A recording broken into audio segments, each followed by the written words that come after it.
ಇವತ್ತು ಕೇಂದ್ರದ ಭಾರೀ ಕೈಗಾರಿಕಾ ಸಚಿವರಾದಂಥ ಎಚ್ ಡಿ ಕುಮಾರಸ್ವಾಮಿ ಸಾಹೇಬರು ನಮ್ಮ ಮುಖ್ಯಮಂತ್ರಿಗಳ ಬಗ್ಗೆ ಒಂದು ಮಾತು ಹೇಳೋರು. ಅದೇನೋ ಲೀಸ್ CM ಅಂತ. ಕುಮಾರಸ್ವಾಮಿ ಅವರೇ, ದೇವೇಗೌಡ ಸಾಹೇಬರು ನಮ್ಮ ಸಿದ್ದರಾಮಯ್ಯ ಸಾಹೇಬ್ರಿಗೆ ಹೆಂಗೆ ಬೆನ್ನು ಚೂರಿ ಹಾಕಿದ್ರು, ಹೆಂಗೆ ಮೋಸ ಮಾಡಿದ್ರು, ನಿಮ್ಮ ಪಕ್ಷಕ್ಕೆ ಎಷ್ಟು ನಿಷ್ಠೆಯಿಂದ ಇದ್ದರು, ಅಂಥವ್ರನ್ನ ನೀವು ಹೇಗೆ ನಡೆಸ್ಕೊಂಡ್ರಿ ಅನ್ನೋದು ರಾಜ್ಯಕ್ಕೂ ಗೊತ್ತು, ನಿಮಗೂ ಗೊತ್ತು. ನಿಮ್ಮ ಪಕ್ಷದಿಂದ ಉಚ್ಚಾಟನೆ ಮಾಡಿದ್ರಿ. ಸಾಹೇಬರು ಧೃತಿಗೆಡಲಿಲ್ಲ, ವಾಪಸ್ ಬಂದರು. ಅಂದರೆ ನಿಮ್ಮಂಥವ್ರ ಕುತಂತ್ರಕ್ಕೆ ಪೊಲಿಟಿಕಲ್ ಕೆರಿಯರೇ ಎಂಡ್ ಆಗಿಬಿಡೋದು ಬೇರೆಯವ್ರದ್ದಾಗಿದ್ದರೆ. ಆದರೆ ಸಿದ್ದರಾಮಯ್ಯ ಸಾಹೇಬ್ರಿಗೆ ಆ ಧೈರ್ಯ ಇತ್ತು, ನಿಮ್ಮನ್ನು ಮೆಟ್ಟಿ ನಿಲ್ಲೋ ಶಕ್ತಿ ಇತ್ತು. ವಾಪಸ್ ಬಂದರು, ಕಾಂಗ್ರೆಸ್ ಪಕ್ಷಕ್ಕೆ ಬಂದರು. ನಿಮ್ಮಲ್ಲಿದ್ದಾಗ ನಿಮ್ಮ ಜೊತೆ ನಿಷ್ಠೆಯಿಂದ ಇದ್ದರು. ಕಾಂಗ್ರೆಸ್ಸಿಗೆ ಬಂದಮೇಲೆ ಕಾಂಗ್ರೆಸ್ಸಲ್ಲಿ ನಿಷ್ಠೆಯಿಂದ ಇದ್ದಾರೆ. ಕಾಂಗ್ರೆಸ್ಸಿಗೆ ಬಂದಮೇಲೆ ಮುಖ್ಯಮಂತ್ರಿಗಳಾದರೂ ಇವತ್ತು ದೇವರಾಜ ಅರಸು ಅವರ ರೆಕಾರ್ಡ್ನ ಬ್ರೇಕ್ ಮಾಡಿದ್ದಾರೆ. ಇವತ್ತು ನಮ್ಮ ಸಿದ್ದರಾಮಯ್ಯ ಸಾಹೇಬರು ನಿಮ್ಮ ಥರ ಅಲ್ಲ ಕುಮಾರಸ್ವಾಮಿ ಅವರೇ. ಈಗೇನೋ ನಿಮ್ಮ ಹುಡುಗರೆಲ್ಲ ಅದೇನೋ ಡ್ಯಾಡಿ ಈಸ್ ಹೋಮ್ ಅಂತ ಟಾಕ್ಸಿಕ್ ಟೀಸರ್ ಲೈನ್ ಕೊಟ್ಟಿದ್ದಾರೆ. ನಾನು ನೋಡಿದೆ, ಡ್ಯಾಡಿ ಈಸ್ ಹೋಮು ಅದೇ ಕುಮಾರಸ್ವಾಮಿ ಅವ್ರ ಡ್ಯಾಡಿನ, ನಿಖಿಲ್ ಕುಮಾರಸ್ವಾಮಿ ಅವ್ರ ಡ್ಯಾಡಿನ ಅನ್ನೋದು ಒಂದು ಕ್ಲಾರಿಟಿ ಕೊಡಬೇಕು JDS ಟೀಮ್ ಅವರು. ಕುಮಾರಸ್ವಾಮಿ ಅವ್ರ ಡ್ಯಾಡಿ ಅಂದರೆ ಅದು ದೇವೇಗೌಡ ಸಾಹೇಬರು CM ರೇಸಿಗೆ ಬರ್ತಾರೆ. ನಿಖಿಲ್ ಕುಮಾರಸ್ವಾಮಿ ಅವ್ರ ಡ್ಯಾಡಿ ಅಂದರೆ ಕುಮಾರಸ್ವಾಮಿ ಸಾಹೇಬರು ರೇಸಿಗೆ ಬರ್ತಾರೆ. ಮತ್ತು ನನಗೆ ಇನ್ನೊಂದು ಡೌಟ್ ಬಂತು, ಅದೇ daddy is home with whom ಅಂತ, ಅದು ಕಾಂಗ್ರೆಸ್ಸಾ BJPನ? ನನ್ನ ಸ್ನೇಹಿತರೆಲ್ಲ ಹೇಳ್ತಾ ಇದ್ರು, ಗುರು ಯಾವಾಗ ಕಾಂಗ್ರೆಸ್ ಜೊತೆ ಬರ್ತಾರೋ ಗೊತ್ತಿಲ್ಲ ಕುಮಾರಣ್ಣ, ಗಟ್ಟಿಯಾಗಿ one day certainly will come back ಅಂತ. ಕುಮಾರಸ್ವಾಮಿ ಸರ್, ದೇವರಾಜ ಅರಸು ಅವರು ನಮ್ಮ ರಾಜ್ಯ ಕಂಡ ಅತಿ ದೊಡ್ಡ OBC ಲೀಡರ್. ಅದಾದಮೇಲೆ ಸಿದ್ದರಾಮಯ್ಯ ಸಾಹೇಬರು. ಇವತ್ತು ಸಿದ್ದರಾಮಯ್ಯ ಸಾಹೇಬರು ಬರೀ ಕುರುಬ ಸಮುದಾಯಕ್ಕಲ್ಲ, ಒಂದು OBCಗೆ ಅಹಿಂದಾಗೆ ದೊಡ್ಡ ಶಕ್ತಿ. ಅಂಥವ್ರ ಬಗ್ಗೆ ನೀವು ಲೇವಡಿ ಮಾಡ್ತೀರಾ. ನೀವು 28ಗೆ ಇಲ್ಲಿ ಬಂದು CM ಆಗಬೇಕು ಅಂತೇನೋ ಕನಸು ಕಾಣ್ತಿದ್ದೀರಾ. ಸರ್, ಡೆಲ್ಲಿಯಲ್ಲೊಂದು ಚರ್ಚೆ ನಡೀತಿದೆ.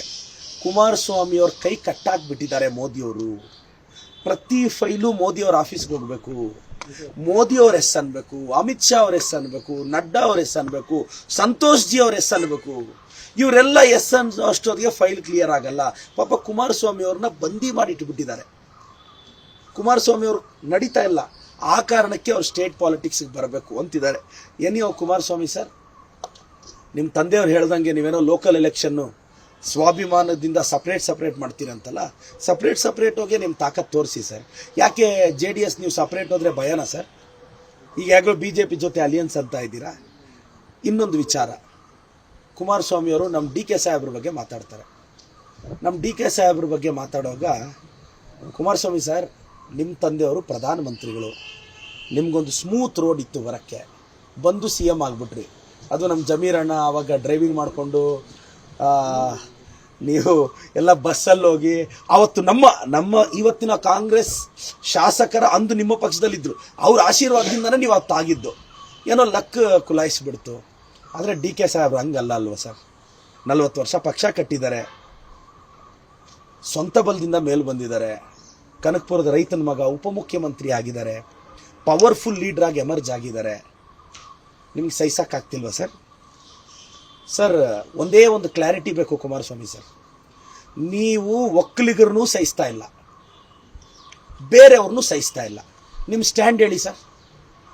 ಸರ್, ನಿಮಗೆ ಒಕ್ಕಲಿಗ ಸಮುದಾಯದ ಬಗ್ಗೆ ಪ್ರೀತಿ ಇದ್ದರೆ, ನಿಮ್ಮ ಸಮುದಾಯದ ಒಬ್ಬ ಹುಡುಗ ರಾಜ್ಯದ ಉಪಮುಖ್ಯಮಂತ್ರಿ ಆಗಿದ್ದಾನೆ, ಏನೋ ಅವರು ತಾಕತ್ತಿರುತ್ತೆ, ಬೆಳೀಲಿ ಅಂತ ಬಿಡಬೇಕು. ದಯವಿಟ್ಟು ನಾನು ಒಕ್ಕಲಿಗ ಸಮುದಾಯದವ್ರನ್ನ ರಿಕ್ವೆಸ್ಟ್ ಮಾಡ್ತೀನಿ, ಒಬ್ಬ ಒಕ್ಕಲಿಗ ಲೀಡರ್ ಬೆಳೆಯೋದು ಕುಮಾರಸ್ವಾಮಿ ಅವ್ರಿಗೆ ಇಷ್ಟ ಇಲ್ವಾ? ಬೆಳಿಬಾರ್ದ ಅವರು? ಇವತ್ತು ನಮ್ಮ DK ಸಾಹೇಬ್ರನ್ನ ಜಾಸ್ತಿ ವಿರೋಧಿಸ್ತಾ ಇರೋದು ಬೇರೆಯವರಲ್ಲ, ಕುಮಾರಸ್ವಾಮಿಯವರು. ಯಾಕೆ? ಒಕ್ಕಲಿಗರ ಪರಮೋಚ್ಚ ನಾಯಕ ಆಗ್ಬಿಡ್ತಾ ಇದ್ದಾರೆ ಅನ್ನೋ ಭಯನಾ ಸರ್?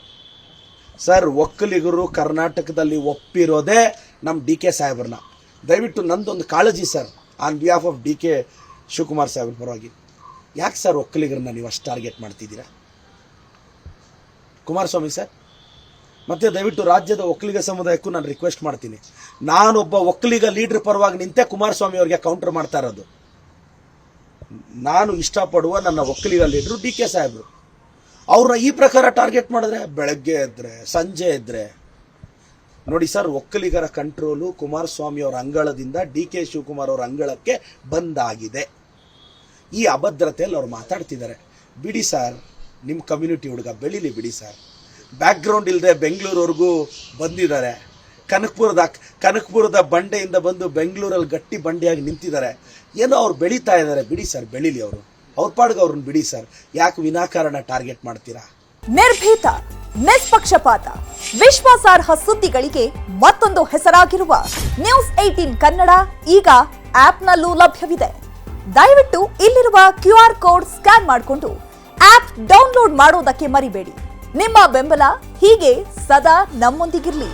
ಧನ್ಯವಾದ.